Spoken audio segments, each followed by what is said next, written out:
Welcome, brave souls, to the chilling depths of horror and detail. Today we are going to share Wendigo and cryptids encounter horror stories. First story. The Wendigo is real. Hear me out, this isn't a fictional story. This is an experience I had when I was 11. A dream that still intrigues me to this day and has made me have a passion for proving the Wendigo. This is my story. I was up at my grandparents' cabin down in Arizona.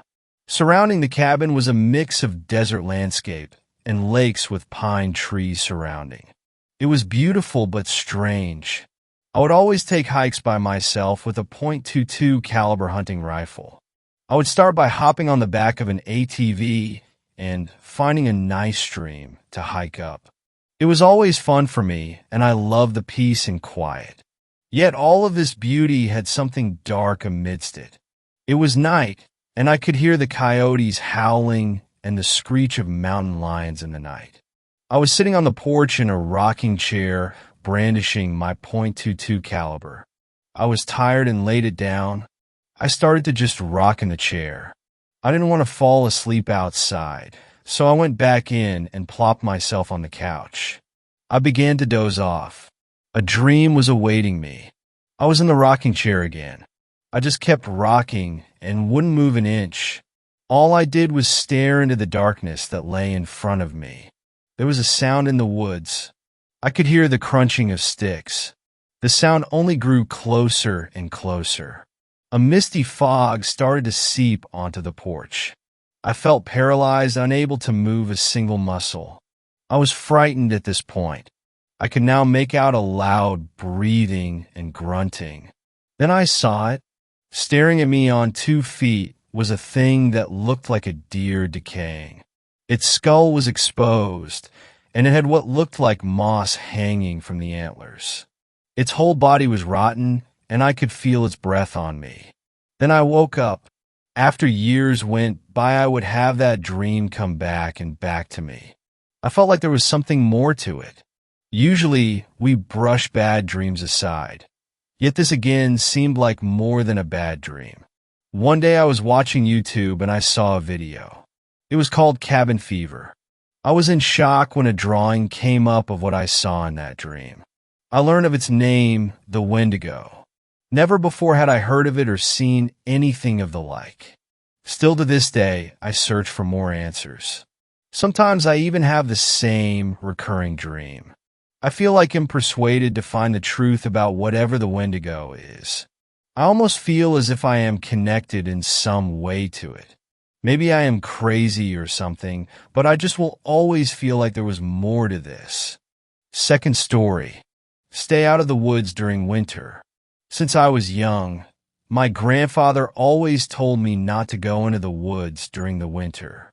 He meant the Haddocken woods located near the border of our reserve, and not just any old forest. This always struck me as a scare tactic to keep the children from getting lost or climbing the trees which were so tall you might think they were brushing against the clouds. That was until this morning. The day was going as per usual. I woke up and walked over to my grandparents' house to greet her for our morning cup of coffee, but something felt off this morning. I'm not sure if it was just me still being tired from a shortened sleep due to the storm that had practically terrorized our grounds. But nonetheless, something was wrong. When I walked up those old steps on the front porch, it reminded me of the days I would go there as a young kid and jump up as many steps as possible because I was scared of something living under the porch grabbing my ankle as I was walking up. Of course, this was just a nonsense fear, and I haven't done that for years. I knocked on the door in a way that wouldn't startle them in their older age, and after about 15 seconds, my grandmother opened the door. This is where I noticed something wasn't the same. As she pulled the door open, she looked up at me with an almost confused look. She opened her mouth as if she were about to speak and ask what I was doing here, but her mouth closed and she remained silent. "Good morning, Grandma. How was your sleep?" I asked her to break the silence so we could move on with our morning routine. She looked at me once again. This time her eyes appeared diluted and scared. Your grandfather hasn't come home since yesterday evening, she said in a timber voice. With this news, I didn't immediately know what to say. My grandfather was practically a seasoned veteran around these grounds and rarely got lost. I took the initiative to ask the question that I feared I already knew the answer to. Where did he go last? I said shyly. When I asked this question, she stared in my eyes once again and said, "He went into the forest." My stomach dropped. My brain suddenly filled with all the memories of him telling me how dangerous it was during the winter. I told her not to worry, and that he probably just got invested into a hunt and lost track of time. She still seemed off, and was barely speaking to me, as if she was coming in and out of a daydream. Finally, I told her I was going to go look for him. After all, what did I have to fear? It was the middle of the day, and I have never been one to believe in these kind of myths and stories that grandparents tell the youth to scare them. I should have believed them.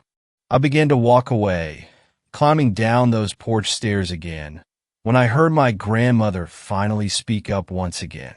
"He always liked those trees," she mumbled from behind me. I turned my head to see her staring up in the sky smiling, and she slowly lowered her eyes down and met my own, still smiling.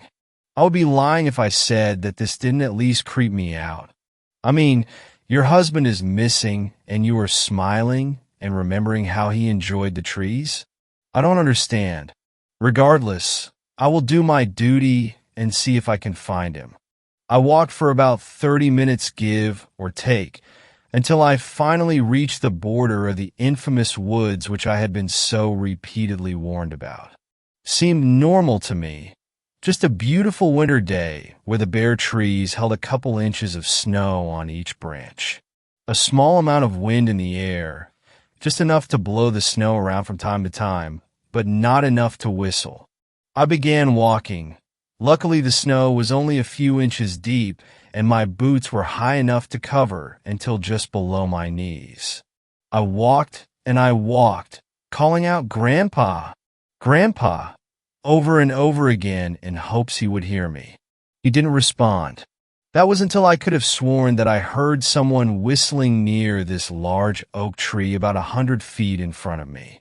I began walking towards the whistle, but I started getting a strange feeling, and the hairs on my body began to stand up as I got closer. The whistle was not caused by wind, but it didn't sound like it was created by a person either. It was a single note, dragged out for about 10 seconds at a time, never changing. I neared the tree, but didn't see anyone. I did the only thing left that I could do. I began to raise my head and look up.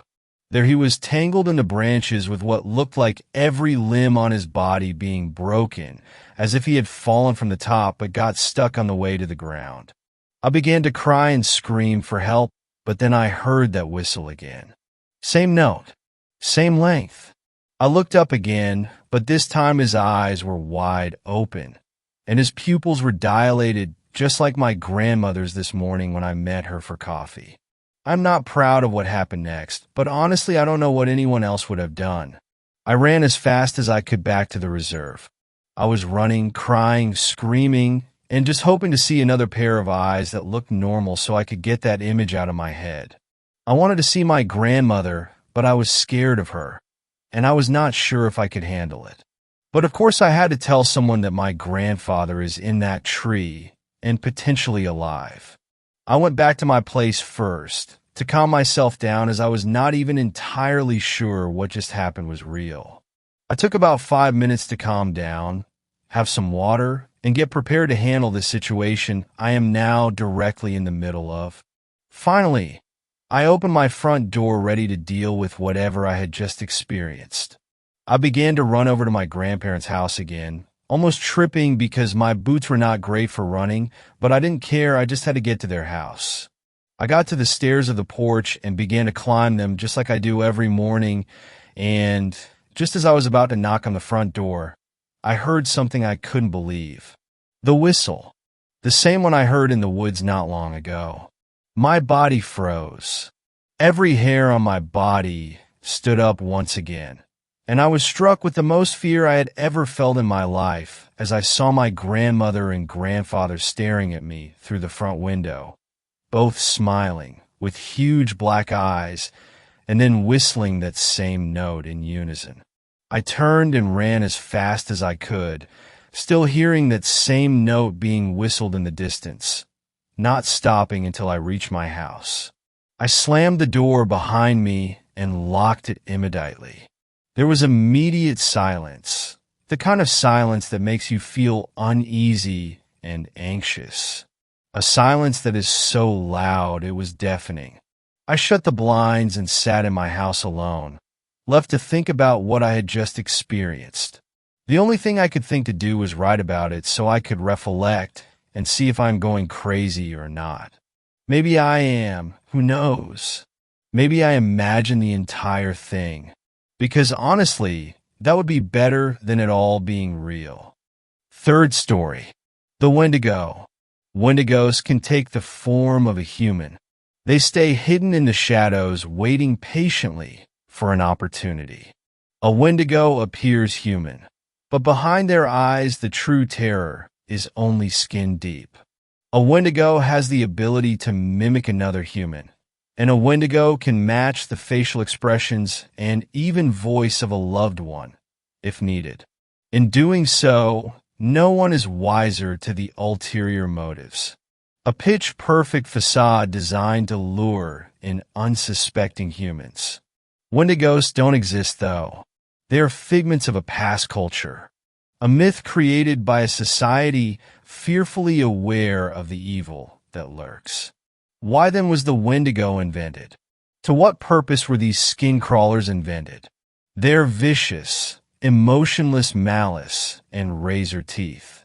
Maybe what is frightening is that at the end, when the body count is tallied, the teeth are matched to the missing chunks of flesh, and the limbs are dismantled from the ritualistic mosaic scattered across the forest. We wish that Wendigos did exist.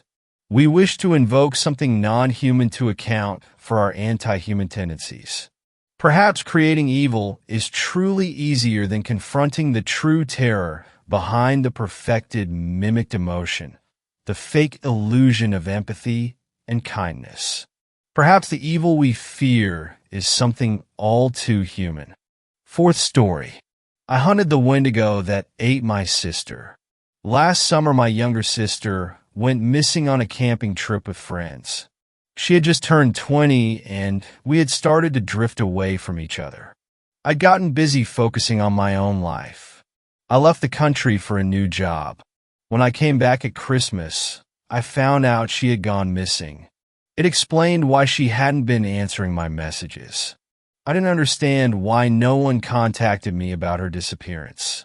The police claimed to not have my new number and didn't have access to her phone. I was certain her friends didn't want me knowing because they had time getting their story straight. I asked for a leave from work to track down those 4 friends. They all claimed that she had gotten up in the middle of the night to go to the washroom and no one noticed she hadn't come back until the morning. I didn't buy it. They all set a slightly different location from where they camped that night. None of them gave collaborating details about the campsite. One said they used logs for seats. Another said the entire area was clear. They were lying where they had set up camp, and it caused the search team to be looking in the wrong place. I passed along the information, but since it was still winter, the rangers couldn't search the forest. They promised when the weather got better, they would try looking in other popular camping areas in case the 4 just got confused. Her friends smartened up and refused to speak with me. Threats of lawyers started. I couldn't do anything else but go back to work and wait till spring. I got the call at work that she had been found. Well, parts of her had been found. A man who had been panning for gold found some finger bones in the river. Soon, with more people going into the forest for the season, more pieces started to be discovered. In total, half her skull, some ribs, and the finger bones were discovered. There had been some larger bones that hadn't yet been fully tested to find out if they were hers. It may sound gruesome, but I demanded photos of each piece found. I felt as if the police weren't doing their job. They closed the case, saying she had just gotten lost. They claimed the damage to the skull could have happened after death. After I saw a photo of the femur, I doubted that fact. The marrow had been scrapped out. There also were scratches on the bone the police said were made by animals. It did appear to have been gnawed on, but not by sharp teeth. Our parents died when I was 17 and she was 14. When it happened, I promised to take care of her. I failed her. I assumed since she became an adult, I was no longer needed. I was wrong. If I couldn't save her, the least I could do is find out what happened. Too many things weren't adding up. I quit my job, even though my boss said I could come back any time. He's lost a child, so he understood how grief worked. I did some research and packed what was needed. Then I drove to a small town by the forest looking for answers. I questioned some of the local shop workers, trying to find out what happened before the group went into the woods. Apparently, my sister had become friends with those 4 locals she camped with. It was the first time they met in person but talked a lot online. I asked if there was a reason why they suddenly decided to go camping. Anyone I spoke with suddenly started to avert their eyes as if they knew more, but didn't admit to it. There was an odd air about this town. Everyone appeared as if they were trying to cover up a darkness with fake smiles. After my short investigation, I headed over to the ranger station.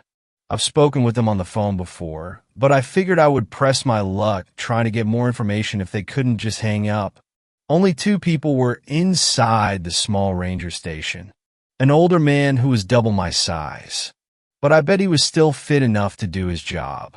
A younger woman who looked like she may be his daughter walked around the desk to greet me.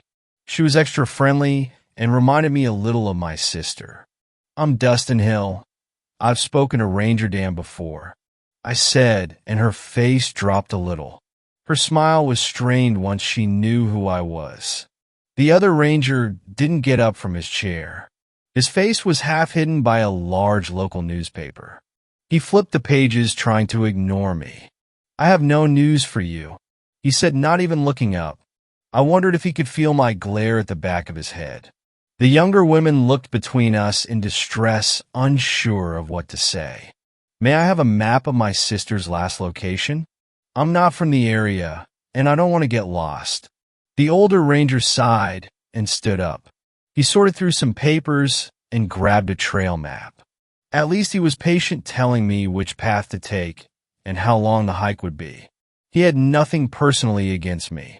He just wished I accepted my sister was gone and there was nothing I could do about it. I refused to believe that fact. "It's been a full season. I'm not sure what you think you might find," the female ranger said innocently. "Anything," I told her and put away the map provided. "I'll be staying in the forest for a while." Ranger Dan frowned. He crossed his arms, disapproving of my plan. Instead of trying to stop me, he gave me a single piece of advice. "Bring a gun." I stopped at the doorway to let what he said sink in. Sure, there were bears in the area, but no one had been killed by one in over 5 years. I nodded silently, accepting the help. He must have some sort of unknown reason for acting so short with me.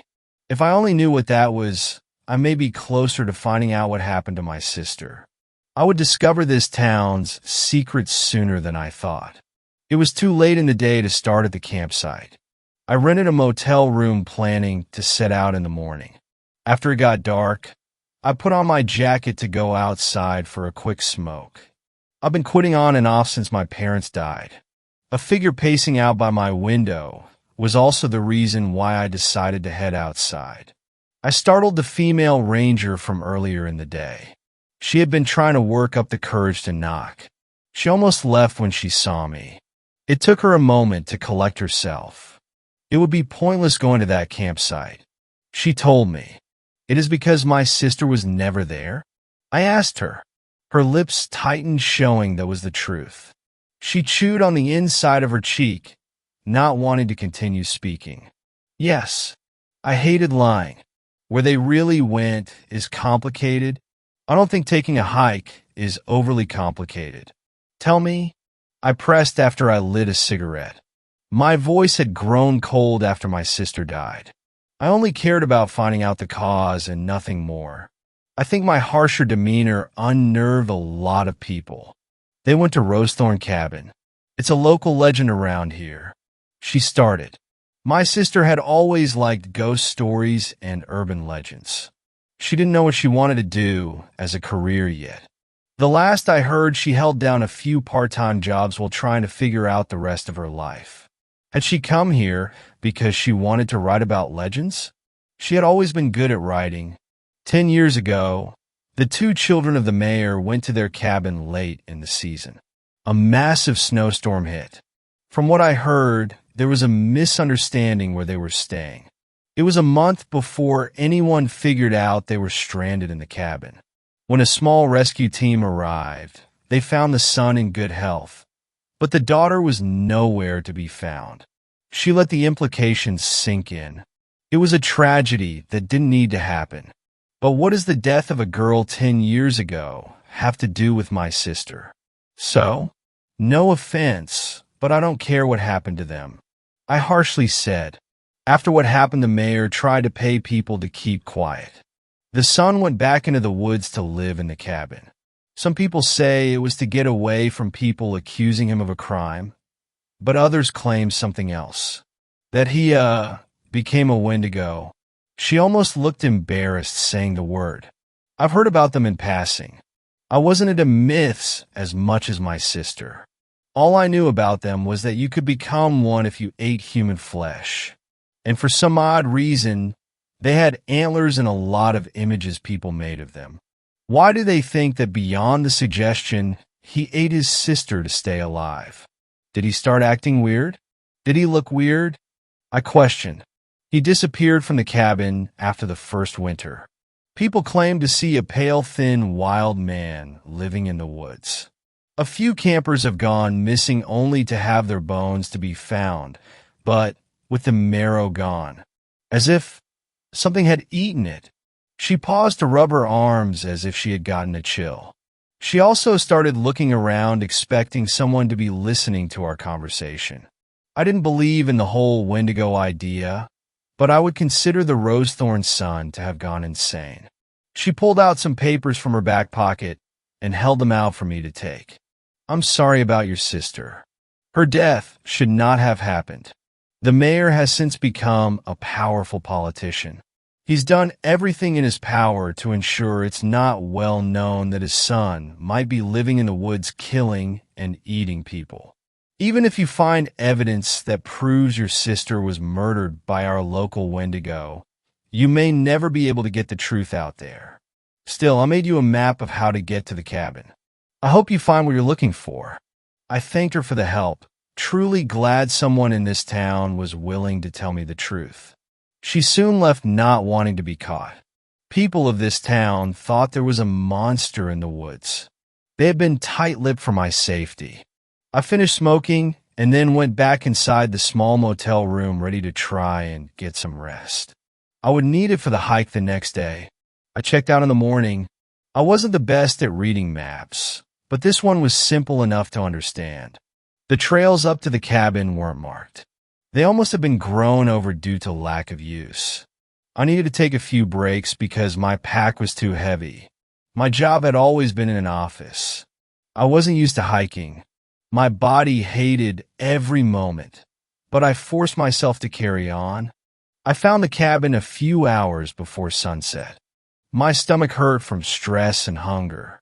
I did listen to the ranger's advice. A small handgun that had once belonged to my father was holstered on my hip. We'd only gone shooting together once. After my sister disappeared, I went to the range to practice. Each time I imagined the target to be a bear or a shadow figure attacking her. It helped me improve quickly, but it didn't bring her back. No matter what I did, she would always be gone. The cabin was barely standing. The wood had rotted the elements without being maintained for so long. For some reason, the forest was quiet.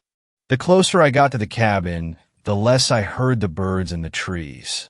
Dark clouds covered the sun, giving the entire area an unsettling look. Soon droplets of rain started to come down. I didn't plan on staying inside the cabin.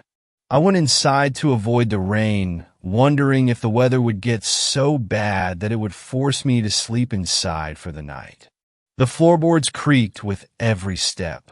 Soon the rain and wind outside got so heavy it felt like the small cabin started to shake. It was a tiny space. There was only a living area with a small bathroom.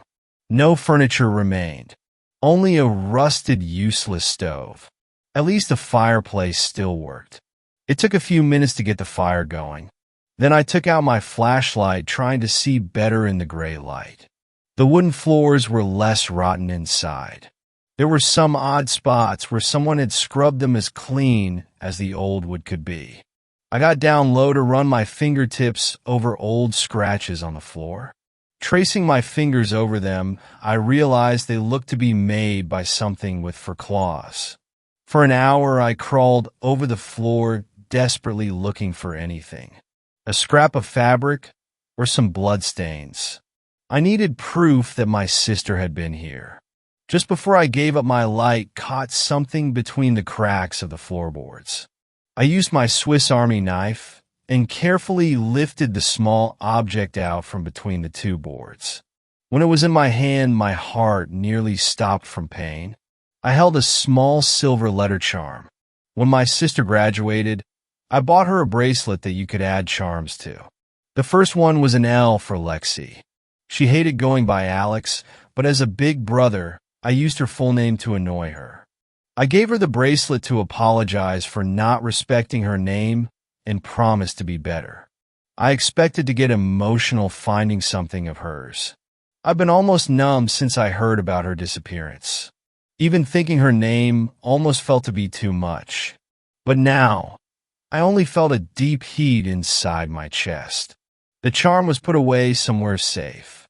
I didn't care if whatever was in the woods was a Wendigo or a guy who just lost it. I was going to kill him. The storm outside picked up. At some points, the thunder and wind made the entire building tremble. I didn't want to be inside if the roof came down, but I wouldn't be able to see if I went outside. My stomach was too stressed for dinner. For hours I sat, facing the door with a blanket to try and keep away the early spring chill.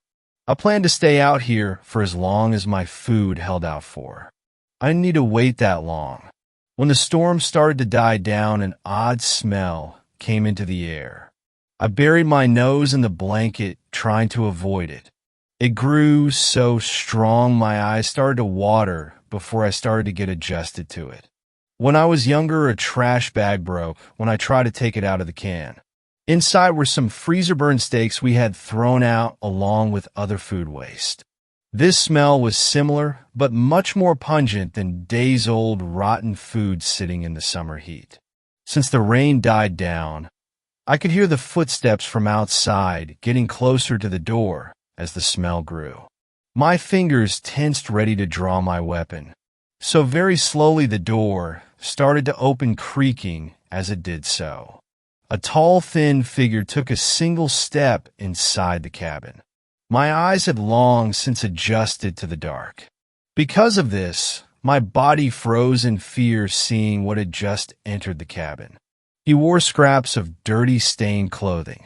The lips were torn away, revealing pale gums.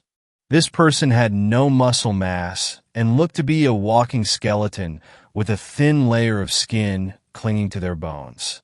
Long, dirty fingernails gave the bony hands a dangerous appearance. For a moment, the eyes appeared to glow white, causing my heart to skip a few beats. When it met my eyes, it smiled and inhaled a rancid breath. I snapped out of my trace. Within a second, I threw off the blanket and started firing. Even in the dark, I should have hit him at such a close distance. I lost count of how many times I pulled the trigger. Dark blood that appeared black poured from 3 bullet wounds on its chest, and yet those long legs covered the distance between us, showing not an ounce of pain.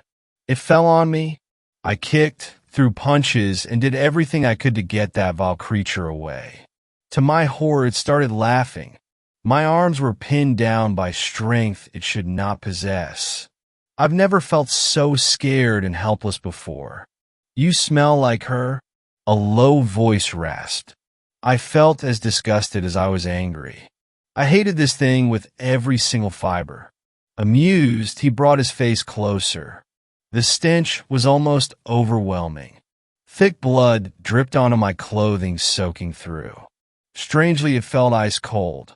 This terrifying creature couldn't be natural. "Are you jealous?" He spoke through rotten teeth. "You loved her, and yet I was the one to eat her.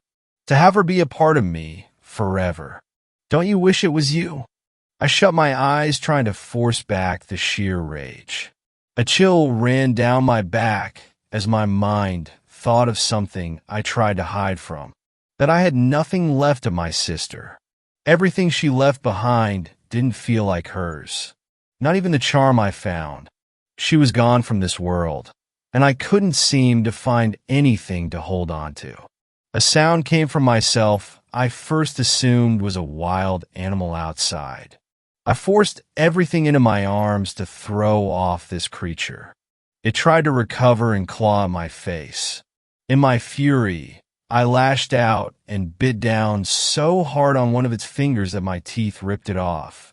I spat out the foul thing, the blood almost like acid in my mouth. He reeled back in pain long enough for me to grab the blanket. In one swift moment, I tossed it over the creature's face, blinding it long enough to grab the pistol I had dropped in the earlier struggle. Pressing it to the creature's skull under the blanket, I fired until it was empty. More dark blood started to soak the material. With burning lungs, I crawled away, waiting for the thing to move again. Surely it was dead. It needed to be dead. And yet it sat up, black stained blanket still over its face. Was I just seeing things? "Do you still love her?" It spoke in a garbled voice. "Shut up," I hissed. "She's still here." It raised pale, thin arms as if trying to offer something. I shook my head, trying to refuse what I was seeing. "I love you because she loved you." I took her into myself. "We can all be together. Don't you want that?" Rage boiled over. A heavy-duty flashlight sat waiting on the floor next to my pack. I grabbed it in a blind rage. The first impact against the creature's skull painfully ran up my arm. After that, I don't remember much. Not how many strikes I brought down. Not when the flashlight broke and when I switched to my fists. Or when I broke my fingers from punching down as hard as I could. All while that monster laughed. I eventually collapsed. Body and mind wore thin. When I woke, the light of dawn crept through the dusty windows. For a moment, I thought what happened had been a dream. When I sat up, I found the beaten body of the creature where I left it. I considered burning down the entire cabin with the body inside. My hands were so ruined from the beating that I couldn't light a fire. Instead, I dragged the body into the woods and then kicked leaves to cover as much of him as I could. When my hands recovered, I was coming back to set a much-needed fire. The hike back was brutal. Either I hid my broken hands well, or the owner of the motel didn't care. I knew I couldn't go to a hospital for my injuries. I just collapsed in the motel bed, trying to fight back the pain long enough to rest. A few hours later, a knock at the door dragged me from my nightmares. I almost didn't answer it. Just in case there was something wrong with my credit card, I opened the door wondering if I was going to be kicked out. Instead, Ranger Dan was on the other side holding a first aid kit. He silently walked inside. I let him work on the cuts and broken bones and was relieved it wasn't as bad as it felt. There were 2 sons, you know. He started not looking up from his work. The oldest son wasn't at the cabin with his younger siblings. He blamed himself for what happened and killed his younger brother. Then the strangest thing started to happen. He grew sickly and distant. Soon, he left town for the cabin where his sisters had died.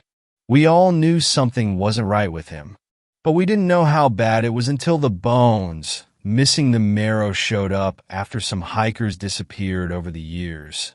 I chewed on my cheek, tasting blood. These people had known for years about the monster in the woods, and they had done nothing. My sister, my dear Lexi, was dead because of that. I sat grinding my teeth in silent anger. "Are you heading home or somewhere else?" the ranger asked in a serious voice. At first, I didn't know what he meant. I had killed what took my sister away, but I didn't feel as if I had a home to return to. It would be impossible to just go back to my regular life after this. He spoke again, and his next question made my body turn cold. "Are you hungry?" I was starving, which was to be expected because I hadn't eaten much in almost 2 days. This hunger was different. It hurt so deep down inside it should be impossible. Like a black hole had opened in my stomach. "Why did you never kill what was in the forest?" I asked in a shaking voice. For once, he answered my question. "It can't be killed." He finished up his task and left the room, not even looking back. Once he was gone, my body started to shake. I was cold, so damn cold. No amount of hot water from the shower helped. Something was wrong with me, and I didn't want to admit it. I'm going back into those woods. I need to burn a Wendigo. But I didn't want Lexi to have died without anyone knowing what happened to her. I may not be able to come back out of those woods. Honestly, I would like to believe my mind snapped from the intensity of what happened. But didn't people say crazy people don't know they're crazy? I knew the vast, empty hunger was insane. I knew this cold running through my body wasn't natural. And I know sane people don't start chewing layers off their lips. I'm scared of what I'm becoming. Crazy or a Wendigo. Either way, I love my sister, and fire should solve this problem before I pass it on to someone else. Fifth story. Black-eyed kids. I've been asked by a couple of members to post my own black-eyed kids experience. It was a cold October evening, not too far off from Halloween. I remember sitting in my room, playing the original Suikoden. The evening was slowly creeping by, so I decided to go to the corner store. It was only 3 blocks, shouldn't be much trouble, right? During my walk, I see the normal. The occasional person putting up Halloween decorations and kids playing in their yards. But this story is about something far more sinister. I remember seeing 2 teens about age 14, knocking on a door asking to use the phone, which of course I thought was weird because most teens these days have phones.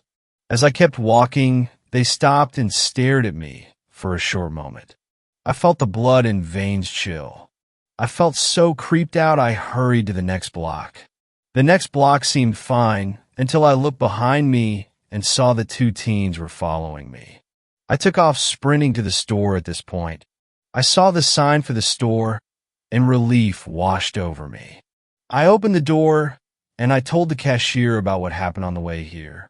He looked at me slightly creeped out and told me a story about this happening to him in his hometown and how they found him the day he left and asked for his help in an emotionless voice, and he told me to never agree to help. He told me another story, but at that point I was no longer paying attention because they were standing at the door asking to be let in. The cashier freaked out and locked the door. The teens never seemed to waver or leave. They wouldn't step away from the door. It had been an hour. The cashier and I were ready to fight our way out, but instead he took me out the back. The one teen came around the back just as the door shut behind us. "Can you help me?" is all he could say. He was closing in on us, and his eyes. They were black as a starless night. They were peering right into my soul. I couldn't help but gaze into his eyes. The terror. I can't remember too much of what happened next, but I do recall the sounds of struggle. When I came to, The cashier was struggling with both teens. He was calling out to me for help. I ran towards them, grabbed him by his collar, and pulled him between the two, and knocking them over in the process. I didn't look back until I was near my house. The cashier was gone, but the teens were still following behind. I ran into my house, closed all the blinds, and turned the music up. I got lucky that day, but I'm not sure how long I can keep out of their grasp. I tried to find and thank the cashier for saving my life that day, but he didn't show up to work after that. I asked his booze, and he told me he called over the phone and quit. He said he was moving. To this very day, I sometimes feel the fear of those eyes watching me as I drive to work. I sometimes will look out my window and swear I see them watching my house from a couple blocks away, waiting for their next chance. Sixth story. I got stuck in a cabin on a snowy winter night. What I witnessed can't be of this world. I grew up treasuring nature so much. If I went to the woods, fishing, or in the mountains, the tranquility these experiences brought with them had no match. Some were even ethereal. I could feel Mother Nature living and breathing, always ensuring I had everything I needed while stepping on its rich grounds. Last year, I bought a cabin up in the mountains. I have always liked to disconnect from the city in the cold winter and just go to a place that feels like magic. This cabin had the feeling of being somewhere in that realm. Excitement took over me when I thought I finally had my own place in the snowy mountains. Away from the city, away from work, and from people who make so much noise that sometimes I just need a little breather. So the acquisition of the log cabin couldn't have come at a better time. With my head almost exploding and my mind fogged with the dullest things and the most mundane tasks possible at work, I couldn't wait for a few days to recharge my batteries. With no other than my trusted associate, my daring sidekick, and my best friend, the Irish setter Blaze, who had just turned 6 years old, I decided to pack all the things needed and go. I drove for almost 3 hours. The trees hung heavy with snow, and the flakes fell slowly on the ground. I felt like being in a fairy tale, a vastness of white that conquered all the old land for miles and miles in front of my eyes. I stopped the car somewhere along the way to get fresh water from a spring that ran through the frozen woods. The sight was a spectacle, and I couldn't help but drink. It was so cold I felt my chest turning to ice, yet it was so refreshing. So I took a few gallons with me for the cabin so Blaze and I wouldn't get dehydrated. I reached the cabin in the afternoon. The temperature began dropping as nightfall approached. I had maybe 2 hours tops of daylight. I parked the car, took the supplies and food inside, turned on the generator, grabbed some firewood, and threw it into the fireplace. I poured some gasoline over, and the flame engulfed the logs. After that, I began shoveling the snow on the front porch and around the house. I also took my hunting rifle because I thought a rabbit stew wouldn't hurt anyone. I always liked it, and Blaze liked it too. Time passed quickly enough, and after finishing all the chores, the time came to go inside and make some food. I had some canned dog food for Blaze, and as I felt my stomach growling, the mouth-watering image of sausage and eggs on toast came to mind. I lit some candles to make the ambience more pleasant. I also turned on a lantern, and everything seemed to be perfect. Night fell over the isolated cabin, and the winter winds howled outside over the infinite blanket of snow. Shadows danced on the walls like little devils. The crackling would sing its song, bringing peace to my tired mind. The cabin felt like a gift from God. I had no television to distract me and didn't check the internet. I only kept my cell phone with me as a precautionary measure because accidents could have happened. Even though the reception had been pretty bad, it still allowed to call 911. After finishing eating, I enjoyed a beer and a book. I fell asleep in an instant, poof, just like that. The fresh air has had this effect on me ever since I was a kid. The book fell from my lap and thudded on the floor. I instantly jolted awake and saw Blaze looking at the door. He stood still, mildly growling. "What's wrong, boy?" I asked. I could see he was trembling both with anger and fear. He began nervously barking. I had never seen him like that before. Outside, in the howling wintry winds, I heard some sort of static sound combined with a low gurgling sound. It was as if someone was zapping through a broken TV where one channel was just annoying static and the next was unspeakable monsters raging. I peeked outside and saw nothing. Then I grabbed my rifle and wanted to open the door and check it out in person. Yet Blaze wouldn't let me do that. Instead, he stood before the door barking at me this time. Whatever roamed outside, Blaze felt it necessary to let me know if I went there. I would have found only death. What the hell is that thing out there? God damn it, I whispered to myself.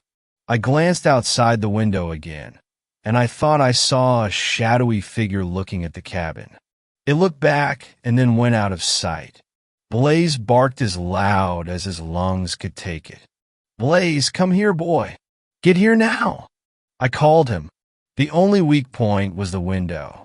If whatever was outside wanted to jump through like a beast, I said let it have it. I would have put 2 bullets between its eyes in seconds. Blaze would have probably eaten the whole thing in one big fat meal. The static and gurgling sounds never ceased, even though the creature had vanished. I rechecked the window. Nothing, I only heard those damn sounds. After a while, a large band came from the door. And then it came again repeatedly. It shook, and I got my gun ready to shoot. If that door had fallen, the death of whatever was on the side would have been swift. "Hey man, open up. These things outside will kill me. Please," the voice of a scared man said. He kept banging on the door as if his life depended on it. And it did. If I didn't act fast, the poor man would have been mauled to death by whatever beasts roamed the old mountain. "Hold up. I'm coming," I cried. I had to help that poor man. He was probably lost, scared, alone, and dehydrated. Blaze jumped in front of the door. He barked at me again, pushing me back. Something was wrong if he did that. "Come on, man. Just open the goddamn door already, will ya?" He banged again. Blaze kept on barking violently. "Sorry, Haas. No can do," I replied, understanding that this was something else, not a man. I trusted Blaze more than I trusted myself. He was one brave and intelligent dog, a true friend and companion. The beast howled, and I heard its voice changing as it drowned. It coughed, it spat, and I thought it was asphyxiating. "Sweetie, can you please open up for Mama? I have a gift for you. It took me so long to find you, and I want to give it to you," my mother's voice said.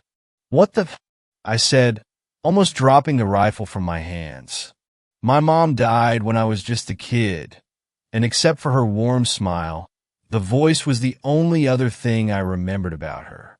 Then banging noises came from around the house, as if the number of creatures outside had grown exponentially.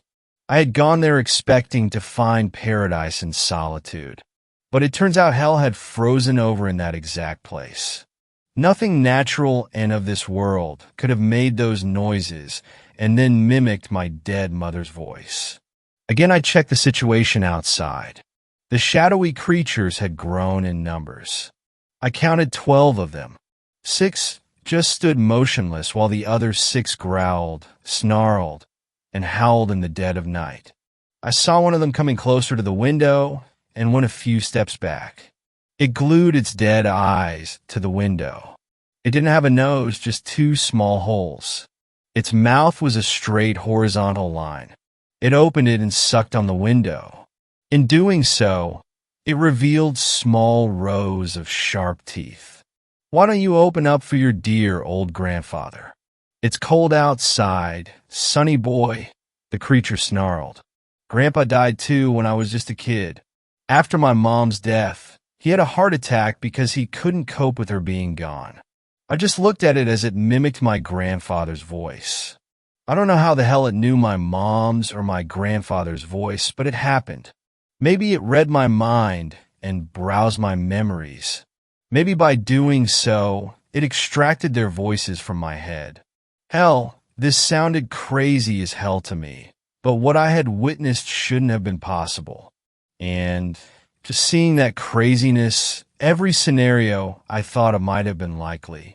The glass began to crack under the pressure of the creature's face. But fortunately, I had parked the Jeep right in front of the house so that I might have just made a run for it. The banging all across the house intensified, and I felt the pressure of death clawing my heart. The window would give in soon, so I said to hell with it. Instead, I pointed the rifle straight at the ugliness and pulled the trigger. It blasted its head into millions of pieces, and everything stopped. "Blaze, we're going to make a run for it, buddy," I said, hoping for the both of us to escape that mess. I grabbed a burning piece of wood from the fireplace with one and busted through the door. The shadowy creatures had even grown in numbers, probably 20 or 30 of them. Blaze barked, foaming at the mouth. "William, William, William," a raspy voice said. It was alien to me, not similar to anyone I knew. I turned around and saw them all gathered in a herd, waiting to attack. "Stay back," I said, threatening them with the torching wood. They hissed and collectively stepped back. I threw the wood at them, and they scattered in an instant. I opened the car door for Blaze to go in, and he immediately jumped in the passenger's seat. A pair of claws grabbed my ankle from under the Jeep and pulled me. It caused me to fall, and I saw the abomination crawling up on my leg. I hit it in the head with the butt of the rifle. Then, when it hissed with its horrible mouth, I put the barrel in it and shot. It blew its brain out on the side of my car. I hit the ignition, and the car came to life. Blaze was agitated and scared. I patted him on the head and told him it would be all right. I pushed the pedal to the metal and ran over those creatures, feeling their skulls crack under the wheels. A few hours later, I was back in my apartment with Blaze.